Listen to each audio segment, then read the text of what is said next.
Hey everybody, hope you're having a good week. Some of these clips would be funny if they weren't so sad.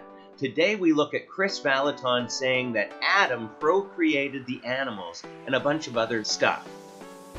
A couple of things I want to point out here. Did you notice that by the sixth day, God stopped talking? Okay, so the twisting starts at the very start. He says that by the sixth day, God stopped talking. Well, no, God was still talking on the sixth day. That's the day he made the animals that live on the earth, as well as making Adam. We see this in Genesis 1:24-31, but let's continue. Like God did not speak the creatures into being. Okay, now he says God didn't speak the animals into existence. For everything that is brought into existence in Genesis, it starts with God said.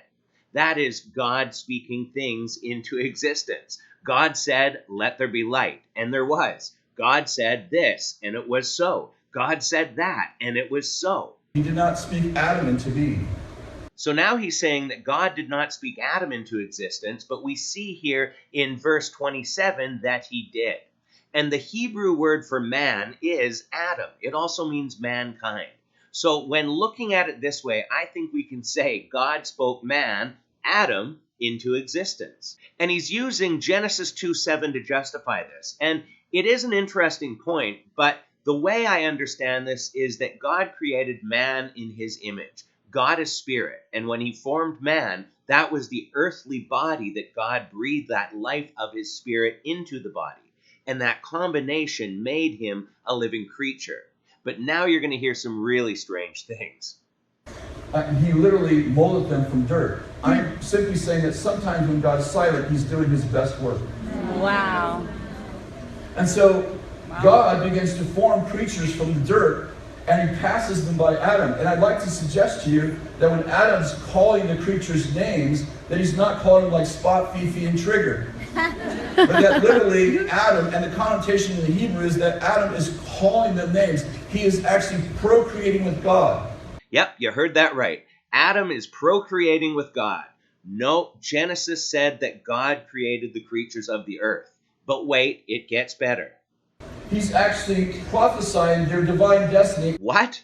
Adam is prophesying their divine destiny? Seriously, this is funny. And it says, and whenever Adam called them, that was their name. In other words, Adam was actually, when Adam said, and obviously this is before there was languages, who knows what kind of language Adam spoke, but let's say that Adam sees the creature that God formed, and Adam goes, lion.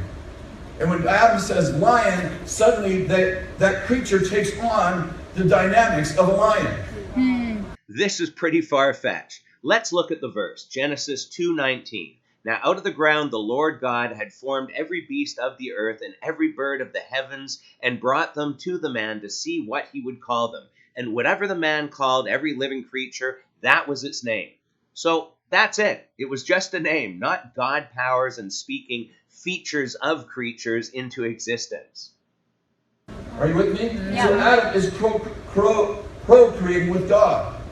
God was silent, so therefore it gave room for Adam to speak. Yeah. And Adam began to speak. Now, I know I jumped in a lot, and this whole clip is only 1 minute, 23 seconds, so I'm going to let you see it once more with no interruptions and listen to it now clearly in context. But I'll just say, how can people believe these far-fetched ideas? A couple of things I want to point out here. Did you notice that by the sixth day, God stopped talking? Like God did not speak the creatures into being. He did not speak Adam into being. He literally molded them from dirt. I'm simply saying that sometimes when God's silent, he's doing his best work. Wow. And so God begins to form creatures from the dirt, and he passes them by Adam. And I'd like to suggest to you that when Adam's calling the creatures names, that he's not calling them like Spot, Fifi, and Trigger. But that literally Adam, and the connotation in the Hebrew is that Adam is calling them names. He is actually procreating with God. He's actually prophesying their divine destiny, and it says, and whenever Adam called them, that was their name. In other words, Adam was actually, when Adam said, and obviously this is before there was languages. Who knows what kind of language Adam spoke? But let's say that Adam sees the creature that God formed, and Adam goes, lion. And when Adam says lion, suddenly that creature takes on the dynamics of a lion. Are you with me? Yeah. So Adam is procreating with God. God was silent, so therefore it gave room for Adam to speak.